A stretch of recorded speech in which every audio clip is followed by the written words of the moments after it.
नमस्कार साथियों। जैसे जैसे हम कैलेंडर के पन्ने को पलटते जाते हैं, जब कैलेंडर के पन्ने पर 13 अप्रैल की तारीख दिखाई देती है, हमें याद आते हैं इतिहास की वह घटना जिसमें बेकसूर निहत्थे लोगों पर अंधाधुंध फायरिंग करके हजारों लोगों की जान ले ली गई थी। जी हाँ, मैं बात कर रहा हूँ जालियांवाला बाग हत्याकांड की। इस घटना की शुरुआत 10 अप्रैल को होती है, जब रॉलेट एक्ट का उल्लंघन करने पर डॉक्टर सैफुद्दीन किजी और डॉक्टर सत्यपाल को ब्रिटिश अधिकारी द्वारा गिरफ्तार कर लिया जाता है। उस समय पूरे देश में रॉलेट एक्ट का कानून पास कर दिया गया था, जिसके तहत ब्रिटिशियन किसी भी भारतीय पर बिना मुकदमे चलाए उसे गिरफ्तार कर सकती थी। इसलिए इसे बिना अपील, बिना दलील और बिना वकील का कानून कहा जाता है। इस कानून के सारे नियम काले थे, इसलिए इसे काला कानून के नाम से भी जाना जाता है, जिसका विरोध महात्मा गांधी ने भी जमकर किया था। सैफुद्दीन और सत्यपाल के गिरफ्तार के बाद पंजाब के लोगों में जबरदस्त आक्रोश था, जिसके कारण लोगों ने 13 अप्रैल को मिलकर जालियांवाला बाग में एक जनसभा का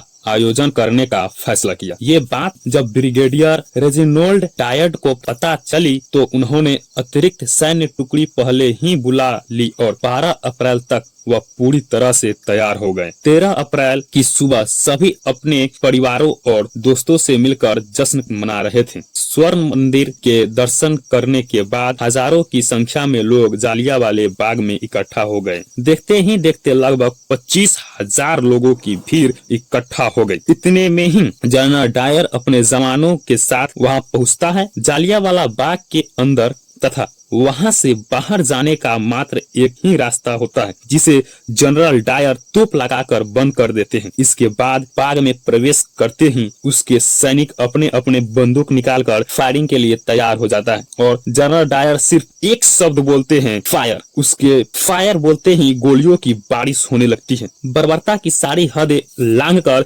जनरल डायर ने जालियांवाला बाग में मौत का वह तांडव मचाया कि इस घटना से सभी भारतीय गुस्से से आग बबूले हो गए। केवल 10 मिनट के अंदर ही सैनिकों ने 1650 राउंड फायरिंग की। लोगों को अपना जान बचाने के लिए मौका तक नहीं मिला। फायरिंग शुरू होते ही लोगों में चारों तरफ अफरा तफरी मच गई। बच्चे, बूढ़े, महिलाएं, जवान, हर कोई चीख रहा था। हर कोई अपनी जान बचाने के लिए इधर उधर भाग रहा था, लेकिन जनरल डायर का हृदय पत्थर हो गया था, मानो लोगों की चीखें सुनने में उसे आनंद आ रहे हो। एक और बंदूक की गोलियां थी कि खत्म होने की नाम ही नहीं ले रही थी। बंदूक की गोलियां वहां उपस्थित लोगों के कलेजे को छल्ली छल्ली कर रही थी। कुछ लोग अपनी जान बचाने के लिए वहां उपस्थित एक कुएं में छलांग लगाकर अपनी जान बचानी चाहिए, तो वहीं कुछ लोगों ने दीवार फांदकर वहां से भाग निकलने की कोशिश की, लेकिन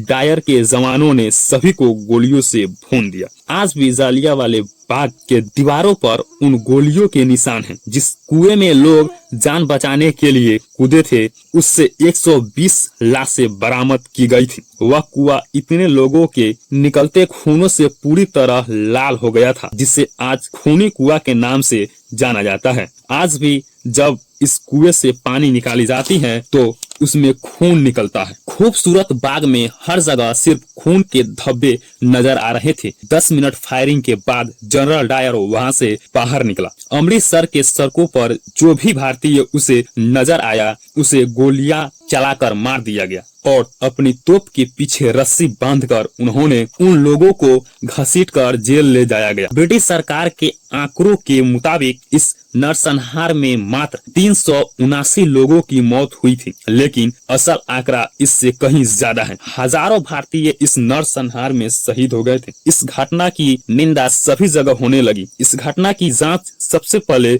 माइकल ओ ड्वायर द्वारा की गई। जनरल डायर ने अपनी सफाई में कहा कि अगर वह गोलियां चलाने का आदेश नहीं देता तो वहां मौजूद लोग उन पर हमला कर देते, जो मार्शल लॉ का उल्लंघन होता। उसने अपने कर्तव्य का पालन करते हुए ही गोलियां चलाने का आदेश दिया था। लेफ्टिनेंट डायर जनरल डायर के जवाब से संतुष्ट थे। ध्यान रहे कि यहाँ पर दोनों डायर अलग अलग हैं। इसके बाद लाहौर में हंटर आयोग को इस घटना की जांच करने का आदेश दिया गया। अंतिम रिपोर्ट में जनरल डायर का फैसला सही बताते हुए उसे ब्रिटिश अधिकारियों ने प्रमोशन दिया।